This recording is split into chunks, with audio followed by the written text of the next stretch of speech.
kasih, terima Tuhan. Bersama-sama saat ini kita bersemangat untuk memuji dan memuliakan nama Tuhan. Mari dimanapun kita berada boleh bangkit berdiri dan kita bersuka cita pada hari ini. Haleluya. Hey.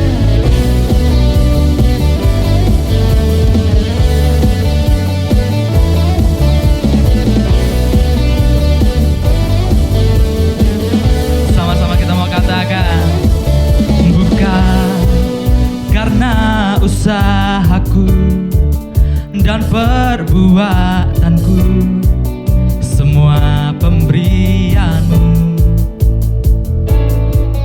kasih dan rahmat yang kekal, berikan kepastian dalam pengharapan. Nyatalah karyamu di dalamku, sungguh besar kasih-Mu, berlimpah kebaikan-Mu, Kau menghidupkanku dengan anugerah-Mu, oleh kasih karunia-Mu Kau telah membangkitkanku, Kau menghidupkanku dengan anugerah-Mu. Hey!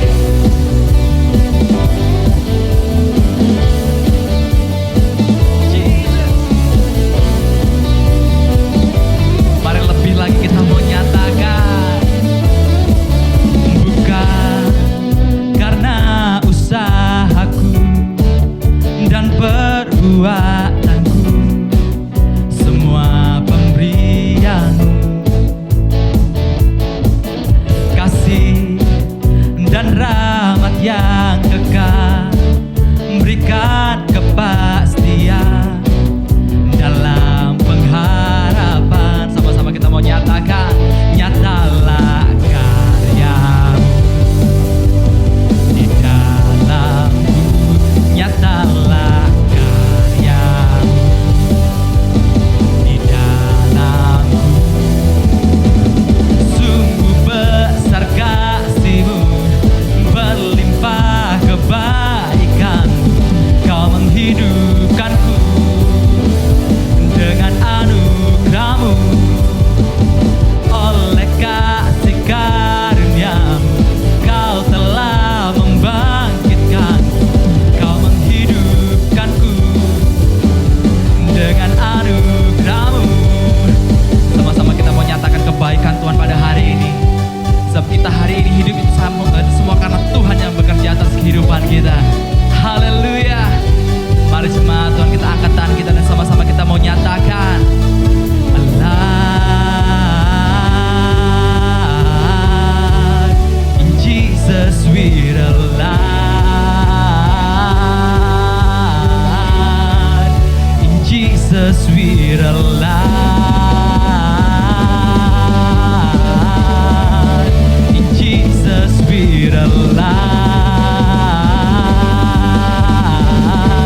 Tuhan, dimanapun kita berada, sama-sama kita katakan pujian ini.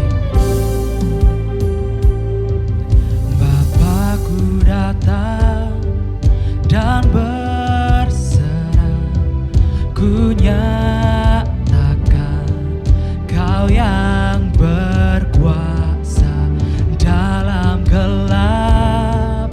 Kau setia, Kau cahaya hidupku. Angkat tangan kita dan katakan, Kau kuatkan aku bertahan. Kau harapan dalam kesesakan. Kau buktikan kesetiaan-Mu Tuhan. Engkau Allah Immanuel.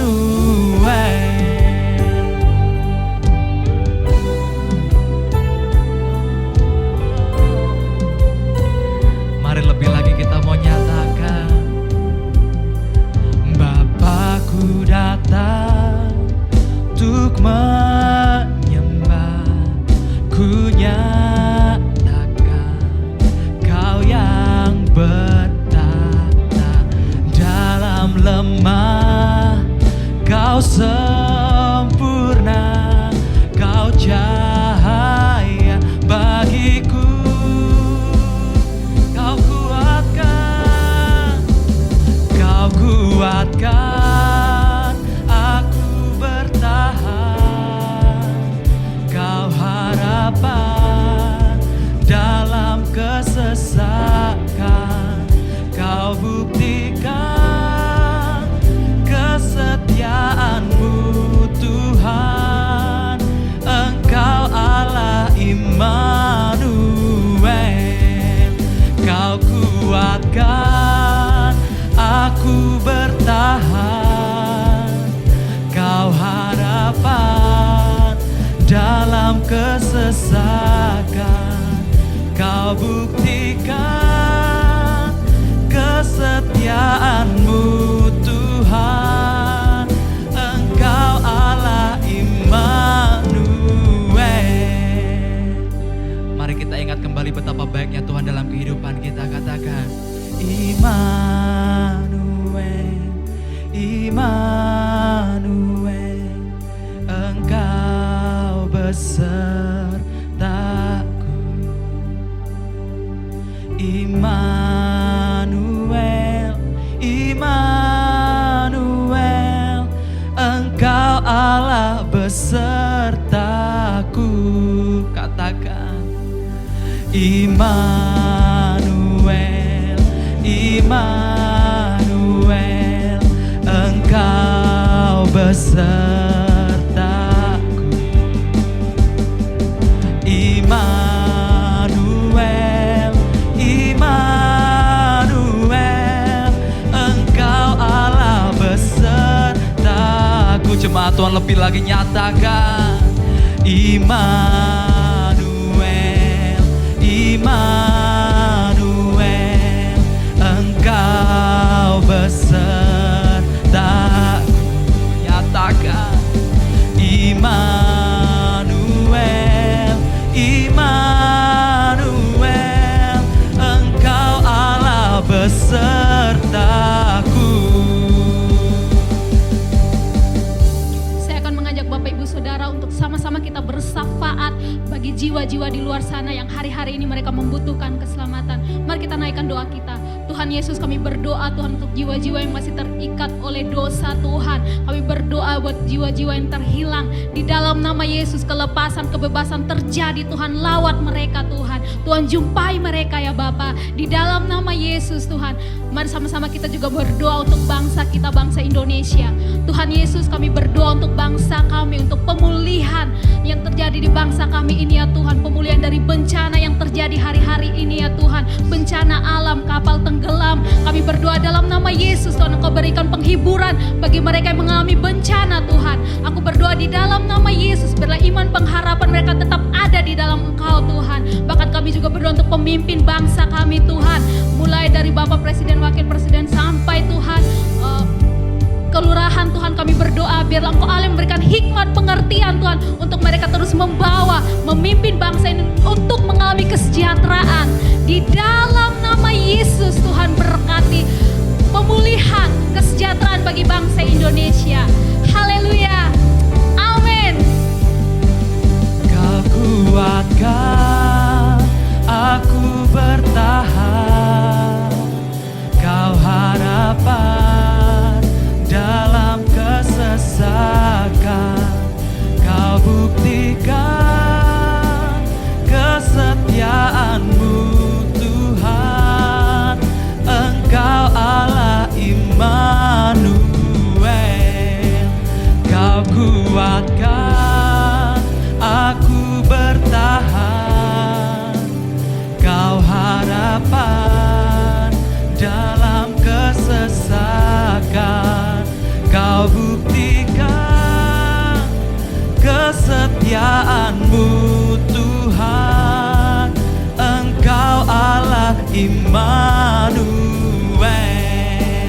Kau buktikan kesetiaan-Mu Tuhan, Engkau Allah Immanuel. Kau buktikan kesetiaan-Mu Tuhan, katakan Engkau Allah Immanuel.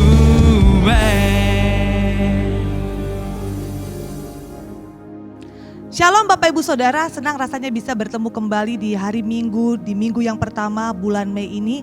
Dan saya yakin kita semua tetap bersemangat, antusias, dan siap untuk mendengarkan kebenaran firman Tuhan. Nah, sepanjang bulan April ini Bapak Ibu Saudara, Gembala Sidang kita sudah menetapkan untuk setiap kita belajar dari satu tema yang sangat penting dalam hidup kekristenan kita, yaitu growing spiritually. Jadi harapannya sepanjang bulan ini kita akan belajar sehingga setiap kita Bapak Ibu Saudara bisa dibawa bersama-sama untuk mengalami pertumbuhan secara rohani dalam kehidupan kita. Kenapa? Karena Allah mau agar setiap kita orang percaya bertumbuh di dalam pengenalan yang benar akan Tuhan. Nah, kalau kita melihat seorang bayi, khususnya bayi usia 2 bulan sampai ke 3 tahun Bapak Ibu Saudara, biasanya mereka itu menggemaskan, lucu. Saya senang banget lihat anak-anak kecil usia-usia sebegitu gitu ya. Dan kalau main sama mereka, melihat wajahnya dengan segala kepolosannya, rasanya cute banget, pengen digendong, pengen diajak main. Tapi pertanyaannya Bapak Ibu Saudara, kalau misalnya bayi itu terus menjadi bayi sampai 5 tahun, 10 tahun tetap jadi bayi, bayi itu udah gak lucu lagi, betul nggak? Justru ini menjadi tragedi atau masalah besar. Kenapa? Karena dia tidak mengalami pertumbuhan. Nah, perlu untuk kita sama-sama mengerti hal ini bahwa kita diciptakan Tuhan untuk bertumbuh. Nah, secara rohani khususnya. Kenapa? Karena begini, hampir setiap masalah yang terjadi di dalam kehidupan manusia itu disebabkan karena ketidakdewasaan secara rohani. Dan ketidakmampuan melihat hal lain di luar kepentingan diri sendiri. Maunya saya dulu yang dapat prioritas, saya dulu yang diutamakan. Dan inilah yang akhirnya menyebabkan terjadinya peperangan, perceraian, perpecahan, bisnis yang bangkrut, pelayanan yang berantakan, dan lain sebagainya. Nah, oleh sebab itu kita akan sama-sama sekali lagi belajar arti daripada kedewasaan rohani ini dan bagaimana sih caranya kita supaya terus mengalami pertumbuhan. Nah, bicara tentang kedewasaan Bapak Ibu Saudara, kedewasaan itu adalah di mana saya atau kita semakin menjadi serupa dengan Kristus dan semakin mengutamakan orang lain lebih daripada diri kita sendiri. So, less about me. I'm not the center, bukan saya pusat perhatiannya. Saya ini harus semakin berkurang. Saya bersyukur karena Yohanes 3:30 menjadi satu rema yang sangat kuat di gereja kita, di mana biarlah Yesus itu semakin bertambah dan kita semakin berkurang. Tapi untuk menjadikan kita semakin berkurang itu ada jalannya, ada caranya, ada prosesnya yang harus kita alami bersama-sama. Nah, Efesus pasalnya yang keempat ayat 14 sampai 15 itu berkata seperti begini. Ini akan menjadi landasan pembelajaran firman Tuhan kita sepanjang bulan ini. Efesus 4 ayat 14 sampai 15 berkata, kita bukan lagi anak-anak. Perhatikan ya baik-baik ya, kita bukan lagi anak-anak yang diombang-ambingkan oleh rupa-rupa angin pengajaran, oleh permainan palsu manusia, dalam kelicikan mereka yang menyesatkan. Jadi kalau kita masih anak-anak kita gampang disesatkan, kita gampang dipermainkan. Tetapi dengan teguh berpegang kepada kebenaran, orang-orang yang dewasa, dia akan selalu berpegang kepada kebenaran dan pegangannya itu teguh. Di dalam kasih kita bertumbuh di dalam segala hal ke arah Dia, Kristus yang adalah kepala. Nah ini yang saya sampaikan tadi, bahwa yang namanya kedewasaan rohani, pertumbuhan rohani itu adalah kita menjadi semakin serupa dengan Kristus. Kita semakin bertumbuh ke arah Dia, bukan ke arah yang lain, ya. So dari ayat ini kita belajar dua hal yang perlu kita sama-sama cermati. Yang pertama, perhatikan kata-kata bertumbuh, grow up. Makanya sejak awal saya katakan kita harus bertumbuh. Lalu yang kedua, pertumbuhan itu harus ke arah Kristus, bukan ke arah yang lain. Jangan salah arah Bapak Ibu Saudara. Ada begitu banyak orang ketika dia sudah menjadi Kristen, bertumbuhnya bukan ke arah Kristus, tetapi ke arah siapa? Ke arah hamba Tuhan yang satu yang mungkin dikagumi. Ke arah apa? Oh, ke arah kemakmuran. Jadi Kristen supaya saya semakin kaya, supaya saya semakin diberkati. Itu arahnya udah berbeda.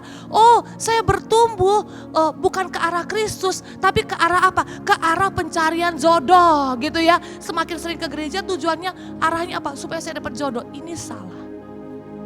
Kita harus sekali lagi bertumbuhnya ke arah Kristus.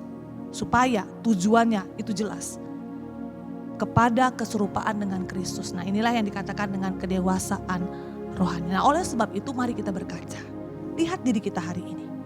Apakah saya dalam hidup sehari-hari sudah serupa dengan Kristus?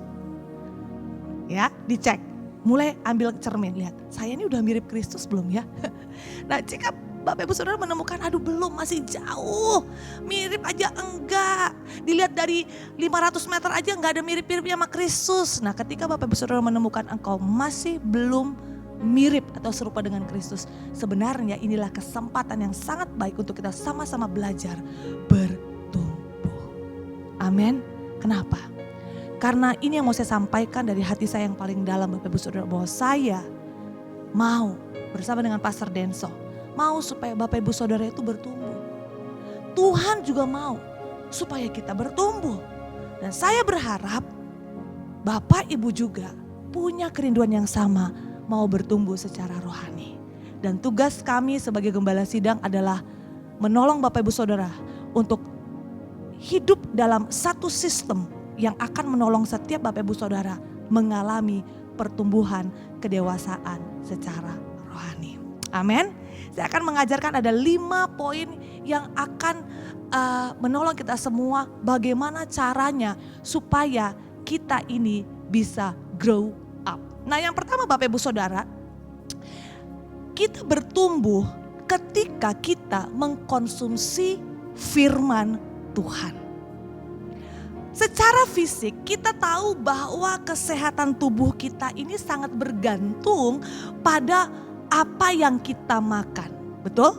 Ketika seseorang makan makanan yang sehat, itu akan membuat dia tubuhnya menjadi sehat dan efeknya pertumbuhannya pun akan berlangsung secara sempurna. Betul? Sebaliknya kalau kita makan makanan yang junk food, itu akan membawa tubuh kita kepada pertumbuhan yang gak sehat. Dan ketika tubuh kita gak sehat, maka pertumbuhan tubuh kita akan terganggu. Nah, sama halnya dengan kerohanian Bapak Ibu Saudara. Jika kita ingin sehat secara rohani, maka kita perlu makan makanan yang tepat. Nah, firman Tuhan ini adalah makanan yang paling tepat, yang paling sehat bagi jiwa kita. Kenapa? Karena Matius pasalnya yang keempat, ayat yang keempat berkata bahwa manusia hidup bukan dari roti saja, tetapi dari tambahan selai dan mesis, selai stroberi. Bukan ya Bapak Saudara ya. Tapi dari setiap firman yang keluar dari mulut Allah. Nah, ini berbicara tentang manusia hidupnya itu bukan secara fisik tapi secara rohani. Kalau kita manusia itu mau bertumbuh, mau tetap hidup, maka yang perlu kita konsumsi itu adalah firman yang keluar dari mulut Allah alias firman Tuhan. Nah, semakin kita mengunyah, semakin kita mencerna, mengkonsumsi firman Tuhan ini, maka semakin kita memberi makan hidup rohani kita. Namun sebaliknya, semakin jarang kita membaca firman Tuhan, semakin jarang kita mendengarkan firman Tuhan, maka kita akan mengalami anoreksia secara rohani yang akan membuat tubuh kita menjadi lemah dan kita gak akan punya kekuatan, sehingga gampang diombang-ambingkan oleh rupa-rupa pengajaran firman Tuhan, gampang kalah dalam peperangan rohani, gampang putus asa dan lain sebagainya. Kenapa? Karena gak punya kekuatan. Nah, kalau Anda berpikir, aduh cukup Pastor Denso bagi saya untuk mendapatkan firman Tuhan setiap hari Minggu. Saya kan gak pernah bolos, selalu hadir. Saya tuh paling duluan deh kalau hari Minggu datang gitu ya. Belum ada yang jemaat yang datang satupun, saya tuh udah hadir. Kenapa? Saya rindu untuk merasakan zaman Tuhan dan mengalami firman Tuhan. Tapi ini yang saya mau sampaikan, itu gak cukup Bapak Ibu Saudara.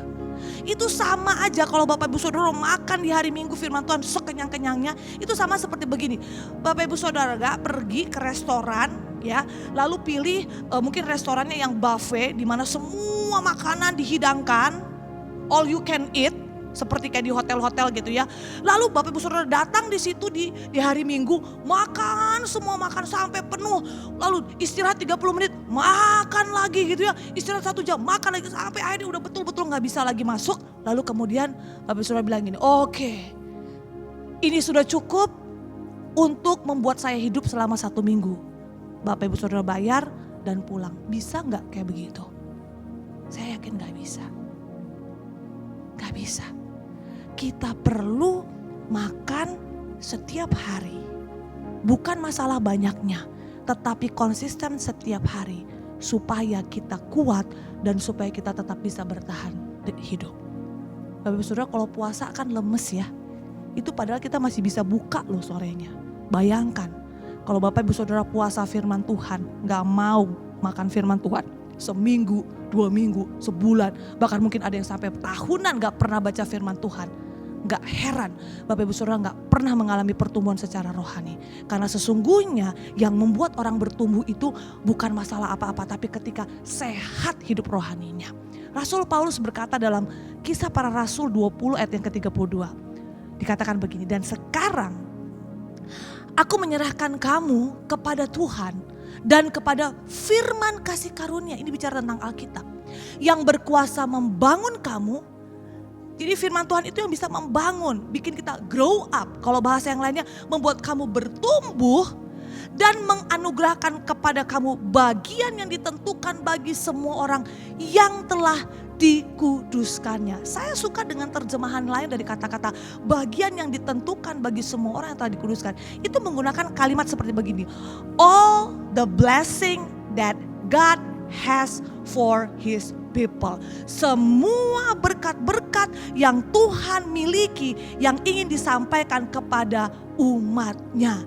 Jadi Bapak Ibu Saudara, dengan kata lain, ketika kita menyerahkan hidup kita kepada Tuhan dan firman Tuhan itu kita makan, kita kunyah, kita konsumsi, hasilnya apa? Hasilnya firman Tuhan itu berkuasa membangun kita, membuat kita bertumbuh, dan kemudian setelah kita bertumbuh, maka all blessing, semua berkat yang sudah Tuhan siapkan itu akan diberikan kepada kita. Amin. Nah banyak orang berpikir, saya kemungkinan mendapat berkat Tuhan, tapi gak mau bertumbuh. Ini gak akan mungkin terjadi. Makanya kalau Bapak Ibu Saudara kepingin mengalami all blessing, semua berkat yang Tuhan miliki, kuncinya hanya satu. Bertumbuhlah secara rohani lewat firman Tuhan. Nah, ada 6 cara supaya kita bisa bertumbuh secara rohani lewat firman Tuhan. Yang pertama, firman Tuhan itu perlu kita dengar. Setelah kita dengar, firman Tuhan itu perlu kita baca. Ya. Dan yang ketiga, firman Tuhan yang sudah kita dengar dan sudah kita baca itu perlu kita pelajari. Makanya butuh catatan. Saya selalu mendorongkan jemaat Tuhan, ayo punya catatan, punya catatan, punya catatan. Tujuannya apa? Supaya bertumbuh Bapak Ibu Saudara. Bukan supaya Bapak Ibu Saudara ingat kata-kata saya, enggak. Tapi supaya bertumbuh. Yang keempat, hafalkan ayat-ayat itu. Mungkin gak semua, tapi ada ayat-ayat utama, rema-rema. Hafalkan, renungkan, meditasi. Minta Tuhan bicara lewat firman itu. Lalu yang keenam, lakukan. Nah ada ilustrasi Bapak Ibu Saudara, ilustrasi 5 jari. Nah jari kelingking ini mewakili mendengarkan. Lalu jari manis ini membaca. Ya. Nah kalau Bapak Ibu Saudara perhatikan, kalau Bapak Ibu Saudara hanya mau mendengarkan firman Tuhan 1 kali seminggu, ini firman Tuhan, maka perhatikan ini. Bapak Ibu Saudara hanya mendengarkan, kuat gak pegangannya? Gak kuat, betul? Sewaktu-waktu iblis bisa rampas, iblis bisa ambil. Tapi waktu Bapak Ibu Saudara, setelah Bapak Ibu Saudara dengar, Bapak Ibu Saudara mau baca, mulai 2. Setelah Bapak Ibu Saudara membacanya, apalagi? Bapak Ibu Saudara pelajari, ini artinya apa? Makin kuat. Setelah dipelajari, apalagi? Bapak Ibu Saudara mulai menghafalnya satu-satu, dihafal. Makin kuat pegangannya firman Tuhan. Setelah itu akhirnya Bapak Ibu Saudara renungkan, makin kuat. Dan setelah Bapak Ibu Saudara lakukan, tidak ada satupun yang bisa merampas kebenaran firman ini dalam hidup kita. Amin. Iblis akan bisa tarik, mau dia tarik kita, oh pegangannya kuat kok.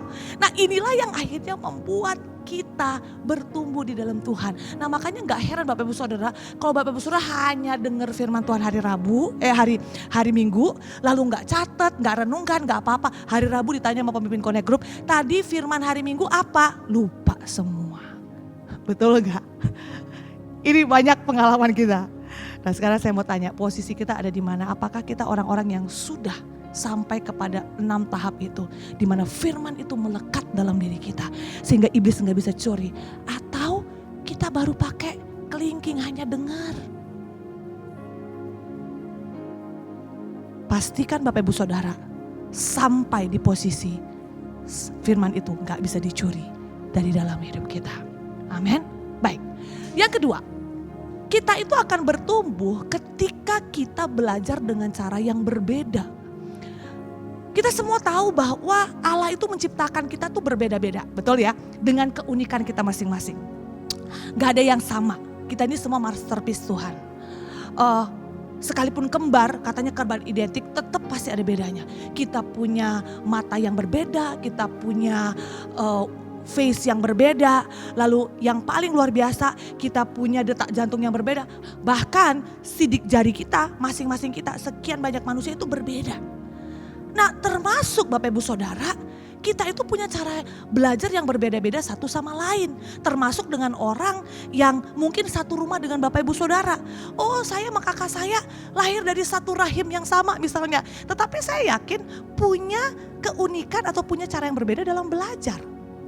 Nah begini, kalau saya mengajar dengan cara yang tidak sama dengan cara Anda belajar, maka Anda tidak akan bisa belajar dengan efektif dan maksimal. Sehingga pengertiannya tidak bisa sampai secara utuh. Saya perjelas hal ini ya, begini Bapak Saudara. Ada begitu banyak cara belajar manusia. Namun secara umum ada 4 cara belajar yang biasanya kita punya salah satunya. Nah yang pertama adalah namanya auditory learner atau orang yang belajar lewat apa yang dia dengar. Telinganya itu menjadi pintu gerbang masuknya pengetahuan dalam hidupnya. Nah orang-orang yang auditory learner, dia adalah orang-orang yang suka dengan gereja. Kenapa? Karena kalau di gereja datang dengar firman Tuhan, lalu dia bisa langsung cepet tangkap. Oh iya, aku ngerti ini. Maksudnya ini, dia bisa langsung tangkap, dapat summary. Karena apa? Semua pengetahuan akan masuk dalam pikirannya lewat pendengaran. Amin Bapak Saudara. Saya dulu punya teman di mana kalau mau ujian, dia nggak suka membacanya, tapi dia minta kita untuk bacain bahannya. Waktu dia dengerin begitu ya, mudeng, ngerti. Gitu. Jadi ini adalah auditory learner. Nah, hanya masalahnya begini Bapak Ibu Saudara, nggak semua orang itu auditory learner yang belajarnya lewat mendengar. Tapi ada yang kedua, yaitu visual learner. Ini adalah orang-orang yang belajar lewat matanya. Nah, dia akan bisa gampang dan mudah belajar ketika dia melihat video, melihat cara orang bekerja. Jadi orang melakukan sesuatu dia lihat, lalu dia akan gampang untuk menirunya. Atau belajar itu lewat membaca, suka baca buku. Dengan banyak baca buku dia banyak pengetahuan yang dia miliki. Ya. Nah, jadi orang-orang seperti begini akan sangat mudah ketika dia melihat sesuatu. Nah, itu sebabnya di Sitri Manahan Bapak Ibu Saudara, kita pada saat khotbah nggak cuman visual, nggak cuman disampaikan begitu ya, tapi ada PowerPoint. Ini tujuannya untuk apa sih? Untuk menolong orang-orang yang visual learner.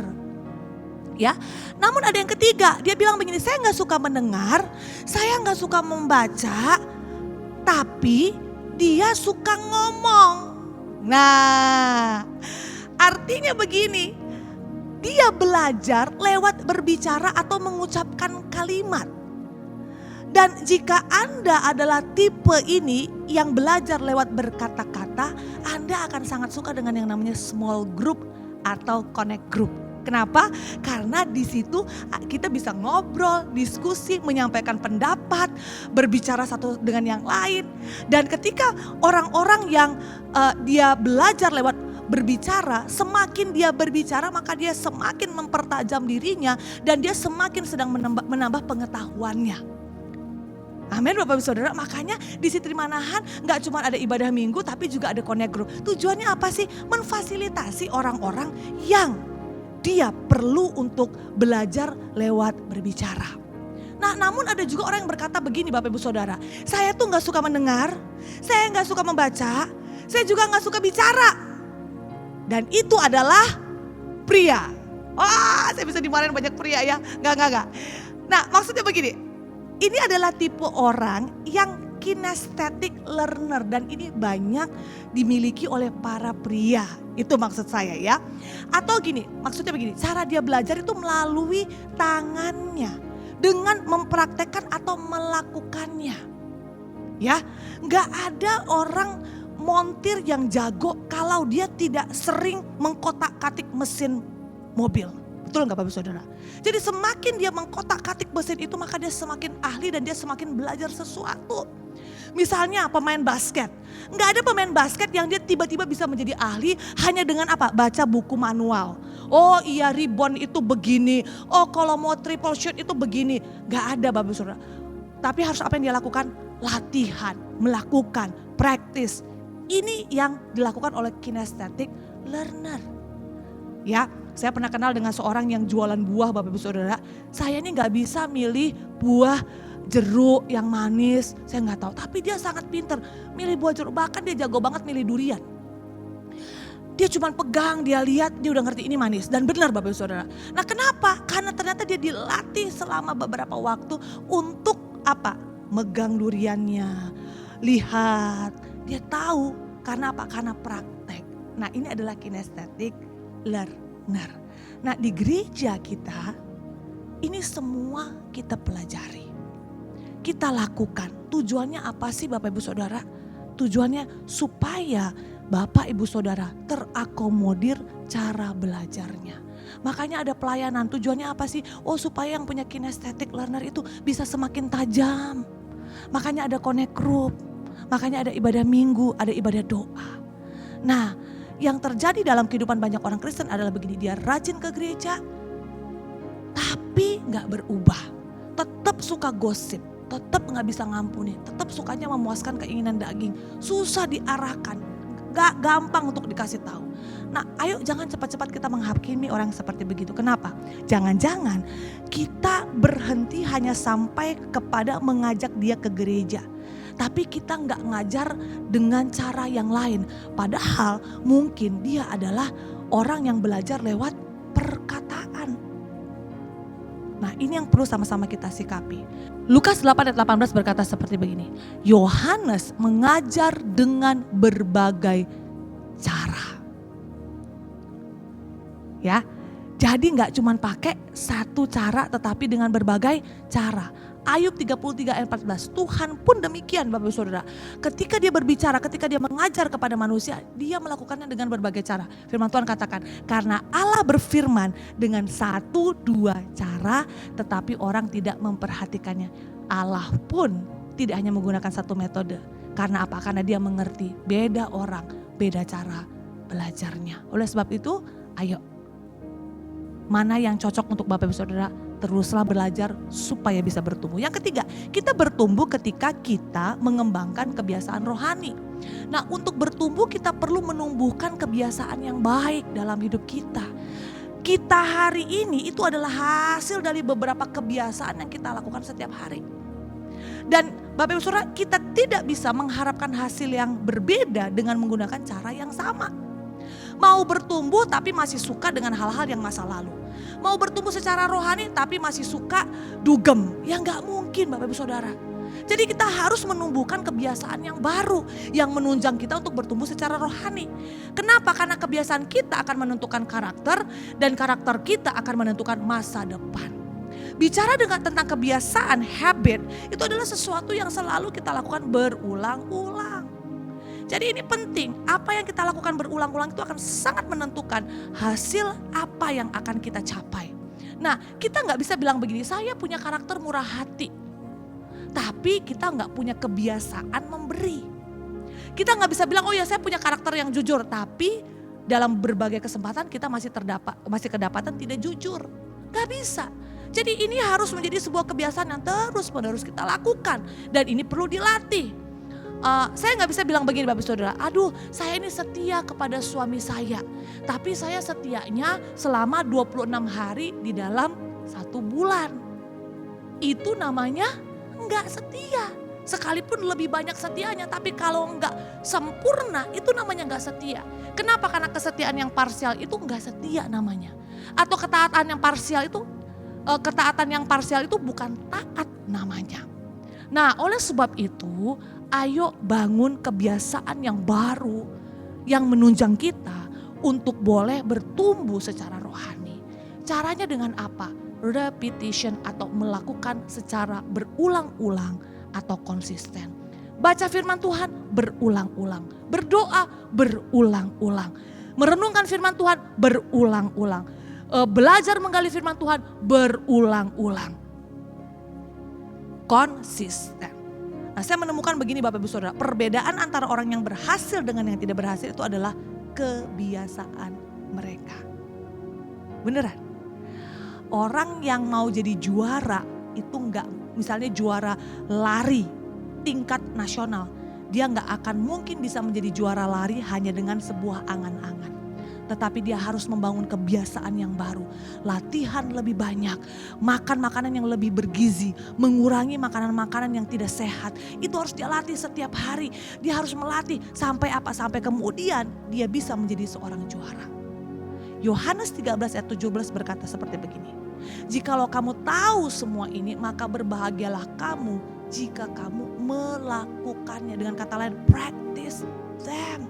Lakukan berulang-ulang. Kita itu diberkati bukan karena tahu firman Tuhan, tapi karena kita melakukannya. Amin.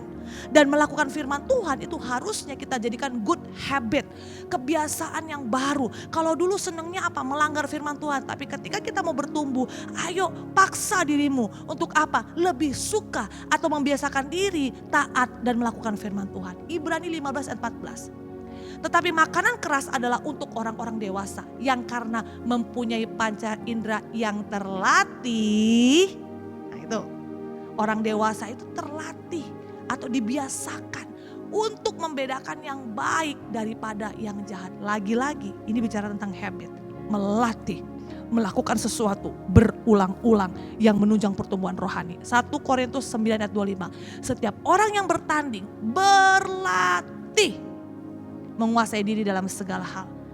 Kata berlatih ini diulang lagi. Tujuannya apa? Supaya kita membangun new habit yang akan menolong kita terus bertumbuh. Yang keempat, kita itu bertumbuh ketika kita membantu orang lain bertumbuh. Wow. Kenapa? Karena kita nggak bisa bertumbuh secara rohani seorang diri. Kalau ada yang bilang, enggak aku bisa kok bertumbuh secara rohani sendirian tanpa bantuan orang lain, itu namanya halu Bapak Saudara ya. Kita ini diciptakan Tuhan itu bukan seperti Tarzan. Justru Tuhan mau kita ada dalam sebuah komunitas. Tuhan mau supaya kita ada dalam sebuah perkumpulan rohani. Tujuannya supaya kita saling tolong menolong dalam bertumbuh secara rohani. Kita butuh orang lain. Saya butuh Anda butuh saya. Itu sebabnya Rick Warren berkata, Christian without a church family is an orphan. Orang Kristen kalau nggak ada di dalam keluarga gereja, di dalam gereja, sama saja dia sebagai orang yang yatim piatu. Atau ilustrasinya itu sama seperti kelingking yang saya potong, saya pisahkan dari tubuh saya. Nggak jadi apa-apa, betul nggak? Atau mata saya ini yang sebenarnya punya fungsi sangat luar biasa ya untuk melihat segala macam hal, tapi kalau itu dicopot ya, dia mata itu tunggal sendiri, berdiri sendiri, itu nggak bisa jadi apa-apa. Malah ketika dia terpisah dari tubuh jadinya apa? Horor. Itulah yang terjadi jika kita tidak ada dalam komunitas gereja. Hidup kita itu jadi horor, kita sulit mengalami pertumbuhan. Nah jadi kita butuh orang lain untuk bertumbuh. Nah ini bicara bukan hanya begini, oh kalau gitu saya harus ada di kumpulan ratusan orang supaya itu menolong saya supaya saya bertumbuh lebih cepat. Bukan. Tapi ini bicara tentang family in Christ atau keluarga di dalam Kristus. Di mana dalam keluarga Kristus itu kelompoknya mungkin kecil. Kita berdoa bersama-sama, kita menyembah Tuhan bersama-sama, kita diskusi sama-sama, kita nangis sama-sama, kita piknik sama-sama. Kemarin banyak yang piknik ya, kita nangis sama-sama. Pada saat kita melakukannya secara bersama-sama, disitulah kita sementara dalam proses pertumbuhan. Nah kenapa di dalam kelompok kecil? Karena begini, ketika kita ada dalam keluarga Kristus, sebenarnya disitulah kita belajar praktek kasih. Dan kita gak akan mungkin bisa mempraktekkan kasih Tuhan di dalam gua seorang diri. Betul? Love God, love people. Ibrani 10 ayat 24-25. Dan marilah kita saling memperhatikan supaya kita saling mendorong dalam kasih dan dalam pekerjaan baik. Janganlah kita menjauhkan diri dari pertemuan-pertemuan ibadah kita. Seperti dibiasakan oleh beberapa orang, tetapi marilah kita saling menasihati. Dan semakin giat melakukannya menjelang hari Tuhan yang mendekat. Yang kelima, kita bertumbuh ketika kita punya keinginan untuk bertumbuh. Nah saya bilang ini adalah sebagai faith factor atau faktor iman yang dominan. Kenapa? Karena dalam Matius 9 ayat 29 jelas firman Tuhan katakan, lalu Yesus menjamah mata mereka sambil berkata, jadilah kepadamu menurut imanmu. Jadi Allah bertindak karena ada iman yang timbul. Dan itu yang dia kerjakan dan itu yang dia lakukan terhadap kehidupan seseorang. Allah tidak akan bertindak karena kesusahan yang Anda alami. Allah juga gak akan bertindak karena keluh kesah yang saudara naikkan siang dan malam. Allah juga gak akan bertindak ketika melihat Anda menderita, tertekan dan sebagainya. Tapi Allah akan segera bertindak ketika dia menemukan ada iman yang timbul dari hati kita. Disitulah dia langsung melakukan sesuatu, menolong, memberikan mujizatnya dalam hidup kita. Nah firman Tuhan kalau kita baca itu dalam Alkitab sering kali dicantumkan, Tuhan itu bergerak ketika ada orang yang percaya. Elia mengalami mujizat dalam pelayanannya. Kekeringan yang sekian lama langsung ada hujan turun. Kenapa? Karena ada iman. Daniel gak jadi mati di gua. Kenapa? Karena ada iman. Dan ada begitu banyak contoh-contoh lain. Imanlah yang menggerakkan Allah untuk bertindak. Nah, gereja ini ada Bapak Ibu Saudara. Saya menemukan karena saya ini benar-benar beriman kepada Tuhan sepenuhnya. Saya yakin bahwa Tuhan akan melakukan sesuatu terhadap Sitri Manahan. Sekalipun dalam perjalanan pelayanan kami, saya dengan Pastor Denso, kami mengalami yang namanya kehilangan orang-orang yang dekat dengan kami keluar dari gereja. Lalu kami mengalami yang digosipkan, gesekan, masalah finansial, gak bisa bayar bill, ada di bulan-bulan tertentu. Tetapi di balik semua penderitaan-penderitaan itu, saya punya satu kepercayaan bahwa saya punya Tuhan yang menolong. Dan karena kepercayaan, karena iman saya itu ketika saya menghadapi tantangan bersama dengan Pastor Denso, disitulah gereja ini bertumbuh. Amin. Di sini saya melihat ketika ada iman yang saya taruh bersama dengan Pastor Denso bahwa gereja ini gak akan mungkin begitu-begitu aja. Saya ingat beberapa tahun lalu waktu gereja ini mengalami hal yang sangat berat, di mana ada begitu banyak orang yang keluar dari gereja ini. Waktu itu saya menangis secara manusia. Sampai saya berkata sama Pastor Denso bersama dengan suami saya bilang, no, ini panggilan Tuhan. Kami menangis di hadapan Tuhan, kami berdoa di hadapan Tuhan. Kami bangkitkan keyakinan kami. Kami mengharapkan Tuhan memberikan pertumbuhan. Kami mengharapkan Tuhan bergerak dan melakukan sesuatu. Dan ternyata iman itu menggerakkan hati Tuhan untuk menolong. Sehingga kita sampai detik ini masih terus bertumbuh di dalam Tuhan. Amin Bapak Ibu Saudara. So, Tuhan itu mendengar setiap jeritan para wanita yang beriman.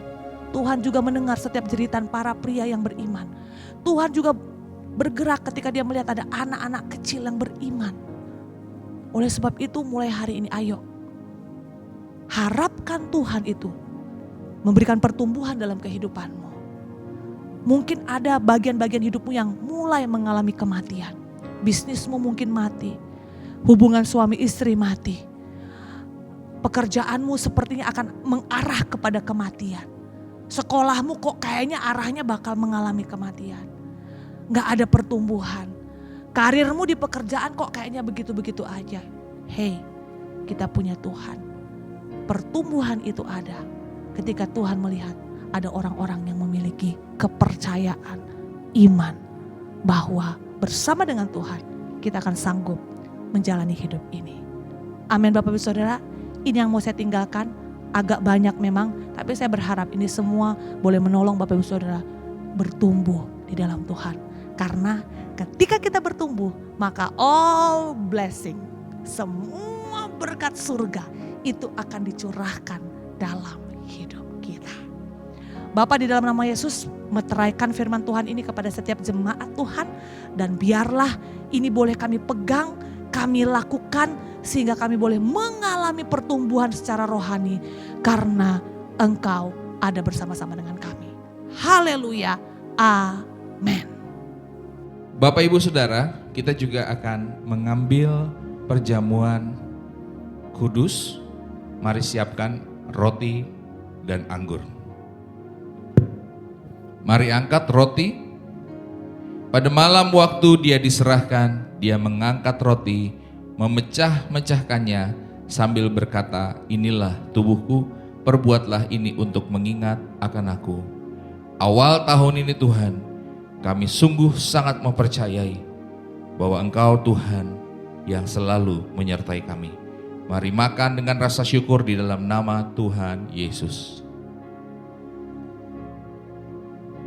Kita mengangkat cawan anggur. Pada waktu Yesus mengangkat cawan anggur, dia mengatakan, inilah darahku, darah yang mengandung janji, janji terhadap kehidupan yang kekal dan penghapusan dosa. Mari minum bersama-sama di dalam nama Yesus Kristus.